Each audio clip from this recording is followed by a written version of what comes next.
Assalamualaikum warahmatullahi wabarakatuh. Nama saya Melasari, NPM 200101064. Di sini saya akan mempresentasikan hasil jurnal yang sudah saya buat kemarin. Baiklah, pengertian kalimat. Kalimat adalah gabungan dari dua buah kata atau lebih yang menghasilkan suatu pengertian dan pola intonasi akhir.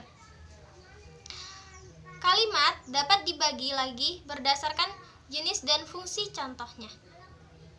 Contohnya itu ada kalimat lengkap, kalimat tidak lengkap, dan kalimat pasif, kalimat perintah, kalimat majemuk, dan lain sebagainya. Terus yang kedua itu ada unsur-unsur kalimat. Unsur kalimat adalah fungsi sintaktis yang biasa disebut juga jabatan kata atau peran kata, yakni subjek S, predikat P, dan objek itu O. Pelengkap P dan keterangan itu ket. Terus kalimat bahasa Indonesia baku sekurang-kurangnya itu terdiri dari dua unsur, yakni S dan P. Unsur yang lain itu ada O, pel, dan ket. Dapat wajib hadir atau tidak wajib hadir dalam suatu kalimat. Unsur-unsur kalimat itu dapat diuraikan sebagai berikut. Subjek itu S.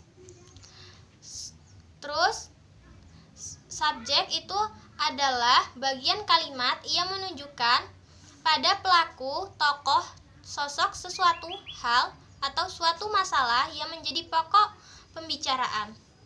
Sebagian besar S itu diisi oleh kata benda atau frasa nominal, kata kerja atau frasa verbal, dan klausa itu subjek kalimat dapat dicari dengan rumus pertanyaan apa ataupun siapa. Contohnya itu ada kakek itu sedang melukis. S yang diisi dengan kata benda atau frasa nominal. Yang kedua itu ada predikat atau P. Predikat adalah bagian kalimat yang memberitahu melakukan perbuatan apa S, yaitu pelaku atau tokoh atau sosok di dalam suatu kalimat. Satuan bentuk pengisian P dapat berupa kata atau frasa, namun sebagian besar berkelas verbal atau adjektif, tetapi dapat juga numeral, nominal, atau frasa nominal. Pemakaian kata. Pemakaian kata itu adalah pada predikat biasa terdapat pada kalimat nominal. Predikat P dapat dicari dengan rumus pertanyaan bagaimana, mengapa, ataupun diapakan. Contohnya itu ada ibu sedang tidur siang. P yang diisi dengan kata kerja atau frasa verbal.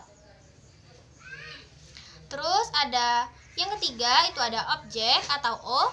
Objek merupakan bagian kalimat yang melengkapi predikat atau P. Objek biasanya diisi oleh nominal, frasa nominal, atau klausa. Letak objek O selalu di belakang P yang berupa verba transitif, yaitu verba yang menuntut wajib hadirnya O. Objek dapat dicari dengan rumus pertanyaan apa atau siapa terhadap tindakan subjek. Contohnya itu ada mereka memancing ikan pari. O yang diisi dengan kata benda atau frasa nominal. Yang keempat itu ada pelengkap. Pelengkap atau pel atau komplement adalah bagian kalimat yang melengkapi P. Letak pel umumnya di belakang P yang berupa verbal. Posisi ini juga bisa ditempati oleh O, dan jenis kata yang mengisi pel dan O juga bisa sama, yaitu nominal atau frasa nominal. Selanjutnya itu ada keterangan. Keterangan adalah bagian kalimat yang menerangkan pel dan klausa dalam sebuah kalimat. Pengisi keterangan adalah adverbial, frasa nominal, frasa proporsional, atau klausa.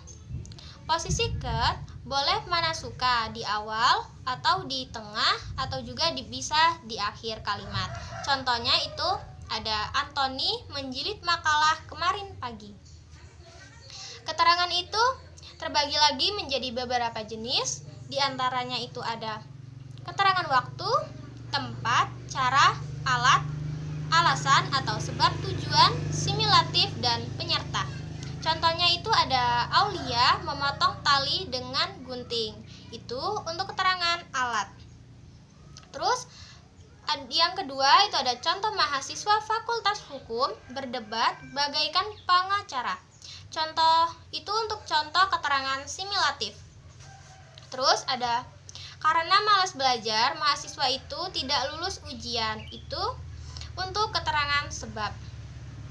Terus ada polisi menyelidiki masalah narkoba dengan cara berhati-hati. Itu untuk keterangan cara.